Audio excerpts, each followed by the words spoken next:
Сәлеметсіздер ме оқушылар?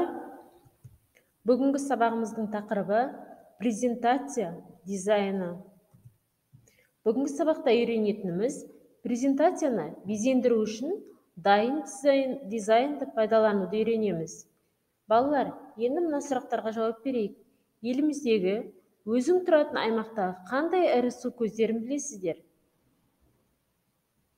Судың табиғаттағы адам өміріндегі маңызы туралы презентацияны қалай құрып безендіруге болады?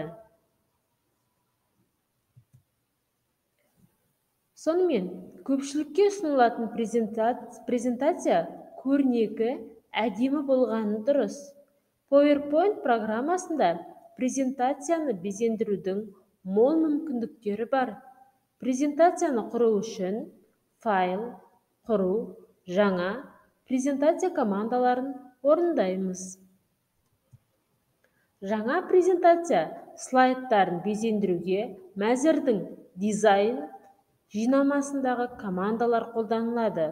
Бұл жинамада презентация слайдтарын безендіруге арналған тақырыптық үлгілер бар. Таңдалған тақырыбымызға сәйкес осы үлгілердің бірін пайдалануымызға болады. Таңдап алған тақырыптың фонын өзіміз өзгерте аламыз. Ол үшін дизайн, фонның стильдері командаларының көмегімен түстердің бірін таңдаймыз.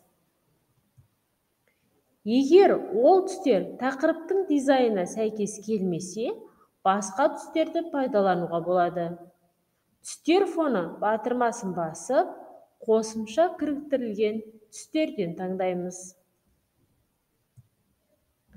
Презентацияның көркемдігі тек түске ғана емес, онда қолданылған шрифтке де байланысты. Осы мақсатта дизайн мәзіріндегі шрифт батырмасын қолдануға болады. Балалар, енді практикалық жұмыс. PowerPoint программасында су тіршілік көзі тақырыбында 2 слайдтан тұратын презентация дайындауды үйренейік. Мына суретке назар аударамыз. Осы үлгіге қарап, өз қалауымен слайд дайындауыңа да болады. Мысалы, біздің өңірдегі су көздері деген тақырып қояйық. Ол үшін төмендегі алгоритмдерді орындаймыз. Бірінші, программаны іске қосамыз. Екінші, файл, құру, жаңа презентация командалар тізбегін орындаймыз. Үшінші, дизайн, фондар стилі командаларын орындап, презентацияның түсін таңдаймыз. Төртінші, кірістіру, фигуралар, тілше дерек, болт командалар тізбегін орындап, болттың бейнесін енгіземіз. Оның ішіне тиісті мәтінді саламыз. Бесінші, интернеттің іздеу сервисінен керекті суреттерді тауып, программаға кірістіреміз. Алтыншы, дайын болған презентацияны файл түрінде су атымен сақтаймыз. Презентацияны толық экранға көру үшін слайдтарды көрсету басынан командаларын орындаймыз. Балалар, практикалық жұмыста берілген презентацияны жасауда қолданылған командалар қызметін сипаттап жазыңдар. Слайдтардың мазмұнына сәйкес 5-7 сөйлемнен тұратын әңгіме құрастырыңдар.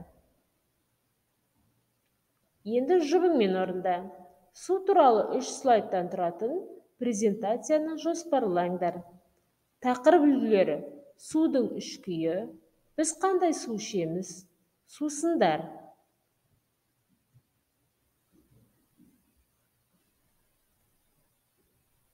Балалар, ойланайық. PowerPoint-та жасалған 2 слайд берілген.